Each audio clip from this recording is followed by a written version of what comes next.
तो दोस्तों, Bihari sir YouTube channel में आप सभी का एक बार फिर से स्वागत है। और आज हम लोग बीपीएससी, बिहार एसएससी, है ना, सभी एग्जाम से जुड़े हुए जो भी महत्वपूर्ण प्रश्न है उन महत्वपूर्ण प्रश्न की हम चर्चा करेंगे, जो कि आपके एग्जाम में पूछने की प्रबल संभावना है। तो आप लोग अगर एग्जाम देने जाएंगे तो इस वीडियो को देख करके जरूर जाएं। यहाँ से कम 5 से 7 प्रश्न जो है आपको जरूर से जरूर टकराएंगे। और एग्जाम में आपको भी पता है कि कंपटीशन का अगर एक भी प्रश्न लड़ता है तो बहुत बड़ी बात है, और हम 5 से 7 प्रश्न की बात कर रहे हैं, तो इसको आप लोग निश्चित रूप से ही देख करके जाएं। तो जो आज का जो सबसे पहला प्रश्न है वो है कि गुप्त काल में भूमि राजस्व की दर क्या थी। मतलब गुप्त काल में जो है कर जनता से कितना लिया जाता था, है ना। सबसे जो पहला प्रश्न है उपज का चौथा भाग, दूसरा ऑप्शन है उपज का छठा भाग, तीसरा ऑप्शन है उपज का 8वां भाग, चौथा ऑप्शन है उपज का आधा भाग, और 5वां ऑप्शन है उपयुक्त में से कोई नहीं या एक से अधिक। तो इसका जो जवाब हो जाएगा उपज का छठा भाग, है ना। क्या हो जाएगा? उपज का छठा भाग। क्योंकि संपूर्ण गुप्त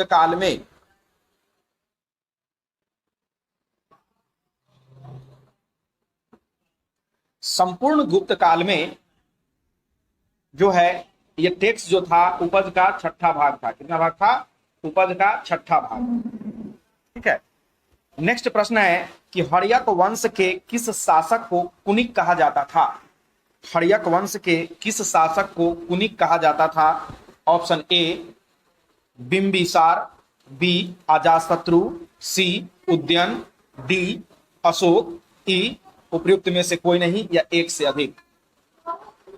तो इसका जवाब जो हो जाएगा अजातशत्रु हो जाएगा। क्या हो जाएगा? अजातशत्रु। अजातशत्रु के बचपन का नाम था कुनिक, है ना। और यह जो है अपने पिता की हत्या, इसके पिता थे बिंबिसार, बिंबिसार की हत्या करके सिंहासन पर बैठा था, और इसके पुत्र ने फिर इसकी हत्या कर दी। ठीक है। इसका पुत्र था उदयन, तो उदयन ने फिर जो है अजातशत्रु की हत्या कर दी। इसलिए जो हर्यक वंश को जो है पितृहंता वंश के नाम से भी जाना जाता है ना। तो एक प्रश्न यहां से भी बन सकते हैं।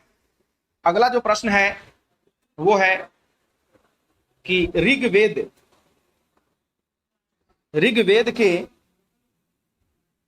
के किस मंडल में सोम की चर्चा है। ऑप्शन ए है 7वां मंडल, बी 8वां मंडल, सी 9वां मंडल, डी 10वां मंडल, ई उपयुक्त में से कोई नहीं या एक से अधिक।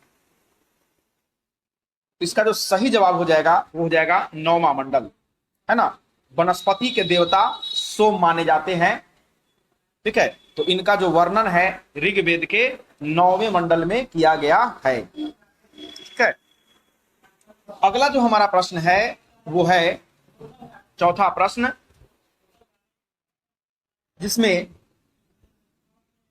पाली भाषा का ग्रंथ मिलिंदपनो, है ना। मिलिंदपनो जो है वो मिनांडर और किस बौद्ध भिक्षु के बीच में संवाद है।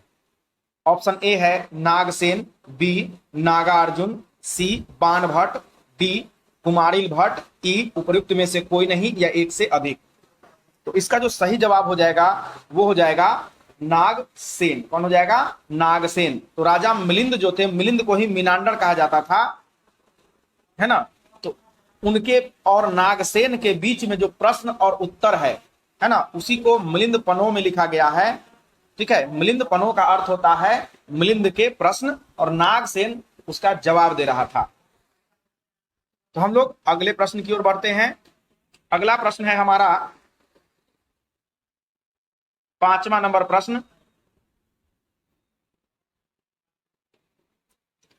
कि भारत में पशुपालन एवं कृषि के प्राचीनतम साक्ष्य कहां से मिले हैं। भारत में पशुपालन एवं कृषि के प्राचीनतम साक्ष्य कहां से प्राप्त हुए हैं। Option A Atranji Khera, B दम्बसाद, सी गुल मोहम्मद, डी मेहरगढ़, ई उपयुक्त में से कोई नहीं या एक से अधिक। तो इसका जो सही जवाब हो जाएगा वो हो जाएगा मेहरगढ़। कौन सा हो जाएगा? मेहरगढ़। तो भारत में पशुपालन और कृषि के जो प्राचीनतम साक्ष्य मिले हैं वो कहां से मिले हैं? मेहरगढ़ से मिले हैं। ठीक है। फिर हम लोग अगले प्रश्न की ओर बढ़ते हैं। तो हमारा जो अगला प्रश्न है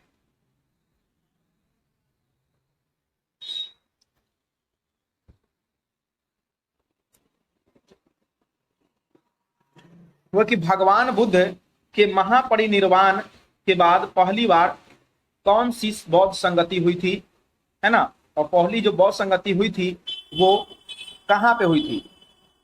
ऑप्शन ए है राजगृह में, बी गया में, सी पाटलिपुत्र में, डी वैशाली में, ई उपयुक्त में से कोई नहीं या एक से अधिक।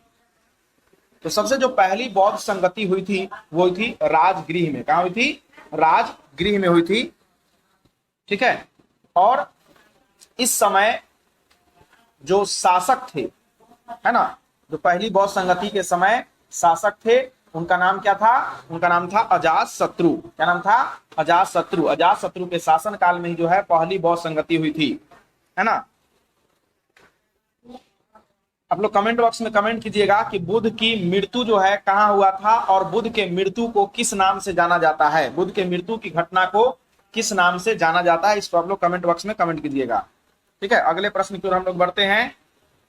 तो आज का जो अगला प्रश्न है वो है कि स्वर्ण भूमि का वह राजा कौन था जिसने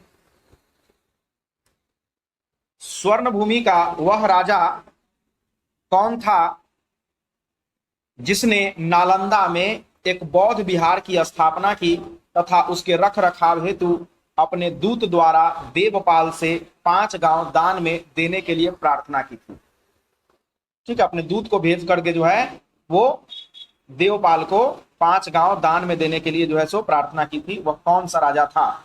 ऑप्शन ए धर्निंद्र, बी संग्राम धनंजय, सी बालपुत्र देव, डी चूड़ामणि वर्मन, ई उपयुक्त में से कोई नहीं या एक से अधिक।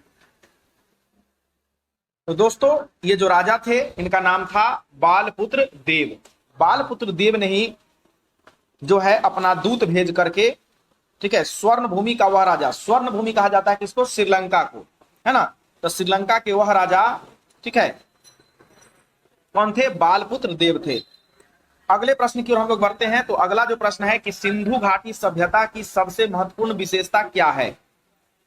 ऑप्शन ए पक्की ईंट से बनी इमारत, बी प्रथम असली मेहराब, सी पूजा स्थल, डी कला और वास्तुकला, ई उपयुक्त में से कोई नहीं या एक से अधिक। तो दोस्तों आप लोग को पता है कि सिंधु घाटी सभ्यता जो थी वो सबसे पहली नगरीय सभ्यता थी, और है ना, और इस नगरीय सभ्यता में जो घर बने हुए थे वो ईंट के बने हुए थे। किसके बने हुए थे? ईंट के। वो भी कैसी ईंट के? पक्की ईंटों के घर बने हुए थे, ठीक है। तो अगले प्रश्न की ओर हम लोग बढ़ते हैं। तो अगला जो प्रश्न है वो है कि मेगास्थनीज किसका दूत था? सेलुकस का, डेरियस का, सिकंदर का, यूनानियों का, और उपयुक्त में से कोई नहीं या एक से अधिक। तो मेगास्थनीज जो दूत था वो सेलुकस का दूत था। किसका दूत था? सेलुकस का दूत था, ठीक है। तो अगले प्रश्न की ओर हम लोग बढ़ते हैं। तो अगला जो प्रश्न है हमारा वो है कि कौटिल्य की पुस्तक अर्थशास्त्र किस विषय पर आधारित है? कौटिल्य की पुस्तक अर्थशास्त्र किस विषय पर आधारित है? पहला है आर्थिक संबंध, बी शासन कला के सिद्धांत और अभ्यास, सी विदेश नीति, डी राजनीति, ई उपयुक्त में से कोई नहीं या एक से अधिक। तो दोस्तों इसका जो सही जवाब हो जाएगा वो हो जाएगा राजनीति, है ना। कौटिल्य की जो अर्थशास्त्र है वो राजनीति विषय से संबंधित है। ये चंद्रगुप्त मौर्य के प्रधानमंत्री भी थे और उनके गुरु भी थे, ठीक है। तो ये जो अर्थशास्त्र लिखे ये राजनीति विषय से संबंधित है। राजा के क्या धर्म है, राज कैसे चलेगा, इन तमाम चीजों पे जो है इन्होंने ये पुस्तक लिखी है, अर्थशास्त्र, ठीक है। अगला जो प्रश्न है वो है कि त्रिपिटक किस धर्म की धार्मिक पुस्तक है? त्रिपिटक किसकी धार्मिक पुस्तक है? ऑप्शन ए जैन की, बी पारसी की, डी सी है पारसी की, डी बौद्ध की, ई उपरोक्त में से कोई नहीं या एक से अधिक। तो त्रिपिटक है ना, सूत पिटक, विनय पिटक और अभिधम पिटक, ये 3 पिटक किस धर्म से है? बौद्ध धर्म से। किस धर्म से है? बौद्ध धर्म से। अगले प्रश्न की ओर हम लोग बढ़ते हैं। तो हमारा जो अगला प्रश्न है वो है कि अशोक के स्तंभ का मूल संदेश क्या है? अशोक का जो स्तंभ है उसका, अशोक का जो धम्म है ना, वो धम्म का मूल संदेश क्या है? ऑप्शन ए राजा के प्रति वफादारी, बी शांति एवं अहिंसा, सी बड़ों का सम्मान, डी धार्मिक सहनशीलता, ई उपयुक्त में से कोई नहीं या एक से अधिक। तो दोस्तों जो अशोक है उसका जो धम्म है ना, उसके धम्म का नीति का मतलब है कि आप राजा के प्रति वफादार रहिए, शांति रखिए और अहिंसा रखिए, मतलब लोगों से मारपीट नहीं कीजिए, जीव की हत्या नहीं कीजिए, जो आपसे बड़े हैं उनका सम्मान करिए, और धार्मिक सहनशीलता यानी आप अपने धर्म के प्रति और दूसरे के धर्म के प्रति सहनशील रहिए, दोनों के धर्म का सम्मान करिए, है ना। इसलिए इसका जो आंसर हो जाएगा वो हो जाएगा उपयुक्त में से कोई नहीं या एक से अधिक, यानी कि इसका आंसर सभी हो जाएंगे। ठीक है, तो आगे हम लोग बढ़ते हैं जो हमारी अगली प्रश्न है। ठीक है, तो हम लोग अगले प्रश्न की ओर बढ़ते हैं और हमारा जो अगला प्रश्न है कि मौर्यकालीन इतिहास के बारे में जानकारी कहां से मिलती है ना। मौर्यकालीन इतिहास के बारे में जानकारी हमको सबसे अधिक जो है कहां से मिलती है? पहला है कौटिल्य के अर्थशास्त्र, बी अशोक के शिलालेख में, सी पुराणों में, डी मेगास्थनीज के पुस्तक इंडिका में, ई उपयुक्त में से कोई नहीं एक से अधिक। तो मौर्य काल, चूंकि अर्थशास्त्र कौटिल्य ने लिखा था तो मौर्य काल का ही था, अशोक के शिलालेख भी मौर्य काल का ही है, और कुछ पुराण जो है वो भी अशोक जो मौर्यकालीन है, और मेगास्थनीज की इंडिका जो है वो भी मौर्य काल में लिखा गया था। तो इसका भी आंसर हो जाएगा उपयुक्त में से कोई नहीं या एक से अधिक, है ना, क्योंकि ये सभी मौर्य काल से ही संबंधित है। अगले प्रश्न की ओर हम लोग बढ़ते हैं। तो हमारा जो आज का जो फिर अगला जो प्रश्न आ रहा है वो अगला प्रश्न है कि प्रसिद्ध चीनी यात्री फाहियान, प्रसिद्ध चीनी यात्री फाहियान किसके शासनकाल में भारत की यात्रा की? ऑप्शन ए है चंद्रगुप्त प्रथम, बी चंद्रगुप्त द्वितीय, सी रामगुप्त, है ना, डी श्रीगुप्त, ई उपयुक्त में से कोई नहीं या एक से अधिक। दोस्तों इसका जो सही जवाब हो जाएगा वो हो जाएगा चंद्रगुप्त द्वितीय। इसको विक्रमादित्य भी कहा जाता है। क्या कहा जाता है? विक्रमादित्य भी कहा जाता है। ये डी हो जाएगा, है ना। तो इसका जो सही जवाब हो जाएगा चंद्रगुप्त विक्रमादित्य। इसी के समय में चीनी यात्री फाहियान आया था। ठीक है, फिर हम लोग अगले प्रश्न की ओर बढ़ते हैं। तो हमारा जो अगला प्रश्न है वो है कि चोल काल किसके लिए प्रसिद्ध था? चोल काल किसके लिए प्रसिद्ध था? Option A gram panchayat, B Rashtrakuta राजवंश के साथ युद्ध के लिए, सी श्रीलंका के साथ व्यापार के लिए, डी तमिल संस्कृति की उन्नति के लिए, ई उपयुक्त में से कोई नहीं या एक से अधिक, है ना। तो दोस्तों ये जो चोल काल था, है ना, ये चोल काल प्रसिद्ध था ग्राम पंचायत के लिए। ठीक है, स्थानीय स्वशासन के लिए चोल काल को जाना जाता है। सबसे पहली बार जो स्थानीय स्वशासन है वो चोल के द्वारा ही अपनाई गई थी, है ना। और दूसरी बात जो जल सेना है, ठीक है, जल सेना का निर्माण भी सबसे पहली बार भारत में चोल राजाओं ने ही किया था। ठीक है, तो इसका जो सही जवाब हो जाएगा वो हो जाएगा ग्राम पंचायत। ठीक है, फिर हम लोग प्रश्नों की अगले कड़ी में बढ़ते हैं। तो अगला जो प्रश्न है वो है कि दक्षिण भारत में मंदिरों के आकर्षक द्वार क्या कहलाते हैं? शिखर, गोपुरम, देवालय, मंडप, है ना। तो उनके जो आकर्षक द्वार होते हैं उस आकर्षक द्वार को गोपुरम के नाम से जाना जाता है। किसके नाम से जाना जाता है? गोपुरम के नाम से जाना जाता है। ठीक है, अगला प्रश्न है कि निम्न में से किस हड़प्पा कालीन स्थल से हल का टेराकोटा प्राप्त हुआ है? हल, है ना, यानी हल जो जोतने वाला होता है उसके मिट्टी का बना हुआ हल का मॉडल मिला हुआ है। ठीक है, ऑप्शन ए है धौलावीरा, बी बनवाली, सी कालीबंगा, डी लोथल, ई उपयुक्त में से कोई नहीं या एक से अधिक। तो दोस्तों इसका जो सही जवाब हो जाएगा वो हो जाएगा बनवाली। कौन हो जाएगा? बनवाली। बनवाली से हल का एक मॉडल मिला है जो मिट्टी का बना हुआ था, उसको टेराकोटा कहते हैं। है ना। अगला जो प्रश्न है वो है हमारा कि कलिंग नरेश खारवेल का संबंध था। कलिंग नरेश खारवेल का संबंध किससे था? ऑप्शन ए महामेघवाहन वंश से, बी चेदी वंश से, सी सातवाहन वंश से, डी रठ भोजक वंश से, ई उपयुक्त में से कोई नहीं या एक से अधिक। तो दोस्तों इसका जो सही जवाब हो जाएगा वो हो जाएगा चेदी वंश से, है ना। कौन सा वंश हो जाएगा? चेदी वंश से। कलिंग नरेश जो खारवेल थे वो किस वंश से थे? चेदी वंश से इनका संबंध था। तो हम लोग अगले प्रश्न की ओर बढ़ते हैं। तो हमारा जो अगला प्रश्न है वो है कि निम्नलिखित में से किस मुगल शासक ने अपनी राजधानी राजगिरी से पाटलिपुत्र बनाई थी? Option A Bimbisara, B Kalashoka, C Udayan, D Ashoka, E उपयुक्त में से कोई नहीं या एक से अधिक। ठीक है, तो आप लोग बताइएगा इसका सही जवाब क्या होगा, है ना। तो पाटलिपुत्र को जो अपनी राजधानी बनाया था, कौन बनाया था? सबसे पहले वो बनाया था उद्यन ने। कौन बनाया था? उद्यन ने बनाया था। अगला प्रश्न है हमारा कि अन्नागार निम्नलिखित में से कहां मिले हैं? ऑप्शन ए मोहनजोदड़ो से, बी लोथल से, सी कालीबंगा से, डी धौलावीरा से, ई उपयुक्त में से कोई नहीं या एक से अधिक। दोस्तों हम लोगों ने पढ़ा है कि मोहनजोदड़ो से बृहद स्नानागार मिला है और अन्नागार मिला है ना। लोथल से क्या मिला है? लोथल से गोदीबारा मिला है, यानी कि बंदरगाह का प्रमाण मिला है। ठीक है, और तो इसका जो सही जवाब हो जाएगा वो हो जाएगा मोहनजोदड़ो से। ठीक है, हम लोग अगले प्रश्न की ओर बढ़ते हैं। तो हमारा जो अगला प्रश्न है वो है कुशल स्थानीय स्वशासन प्रणाली के लिए दक्षिणी भारत का कौन सा राजवंश जाना जाता है या प्रसिद्ध है? तो इसका ऑप्शन ए है पल्लव, बी चोल, सी वकाटक, डी राष्ट्रकूट, ई उपयुक्त में से कोई नहीं या एक से अधिक। तो अभी हमने पिछले प्रश्न में ही पढ़ा कि स्थानीय स्वशासन है ना, इसके लिए कौन जाना जाता था? तो चोल जाना जाता था। कौन जाना जाता था? चोल। ठीक है, चोल राजवंश। अगला प्रश्न है हमारा कि सांची के स्तूप का निर्माण किसने करवाया था?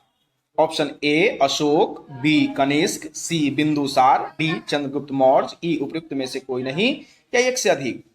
इसका सही जवाब हो जाएगा दोस्तों अशोक। कौन हो जाएगा? अशोक। फिर हम लोग अगले प्रश्न की ओर बढ़ते हैं। तो हमारा जो अगला प्रश्न है कि अधिक संख्या में बच्चों के समाधान प्राप्त होते हैं। समाधान यानी कि उनके जो शवगृह है, उनको जो है ना, जब मर जाते हैं तो उनको कहां पे दफनाया जाता था? ठीक है, तो वो कहां से प्राप्त हुए हैं अधिक मात्रा में? ऑप्शन ए है मालवा संस्कृति से, बी जोड़वे संस्कृति से, सी कायथा संस्कृति से, इसको कायस्था संस्कृति भी कहते हैं, है ना। उसके बाद आहर संस्कृति से, या उपयुक्त में से कोई नहीं या एक से अधिक। ठीक है, तो बच्चों के समाधान जो है वो बहुत संख्या में मिले हैं। वो मिले हैं जोड़वे संस्कृति से। कहां से मिले हैं? जोड़वे संस्कृति से। हमारा जो अगला प्रश्न है वो है कि गंधार की कला की गंधार शैली की उत्पत्ति किसके शासनकाल में हुई थी? Option A Chandragupta Maurya, B Ashoka, C Pushyamitra Shunga, D Kanishka, E उपयुक्त में से कोई नहीं या एक से अधिक। तो दोस्तों कला की जो गंधार शैली का जो विकास हुआ था वो कनिष्क के शासनकाल में हुआ था, है ना। और चौथी बौद्ध संगति भी हुई थी किसके शासनकाल में? कनिष्क के शासनकाल में। कहां पे? कश्मीर में, याद रखिएगा। इसके बाद एक और प्रश्न पूछा जाता है कि रेशम मार्ग का प्रतिपादन किसने किया था? तो कनिष्क ने किया था। ठीक है, अगला प्रश्न है हमारा जो आज के लिए आखिरी प्रश्न है वो है कि कोणार्क मंदिर किस भगवान को समर्पित है ना। कोणार्क का जो मंदिर है वो किस भगवान को समर्पित है? ऑप्शन ए विष्णु को, बी कृष्ण को, सी शिव को, डी सूर्य को, ई उपयुक्त में से कोई नहीं या एक से अधिक को।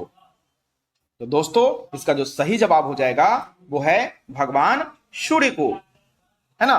जो कोणार्क का जो मंदिर है, कोणार्क का सूर्य मंदिर, है ना, वो सूर्य को समर्पित है। तो आप लोग को अगर वीडियो पसंद आए तो लाइक, शेयर और सब्सक्राइब कीजिए, है ना। अपने दोस्तों के पास इसको जम करके शेयर कीजिए, ठीक है, ताकि ज्यादा से ज्यादा लोग अगर वीडियो देखेंगे, ज्यादा से ज्यादा लोग लाइक करेंगे, ज्यादा से ज्यादा लोग कमेंट करेंगे, तो वीडियो बनाने में हमें भी आनंद आएगा, है ना। धन्यवाद।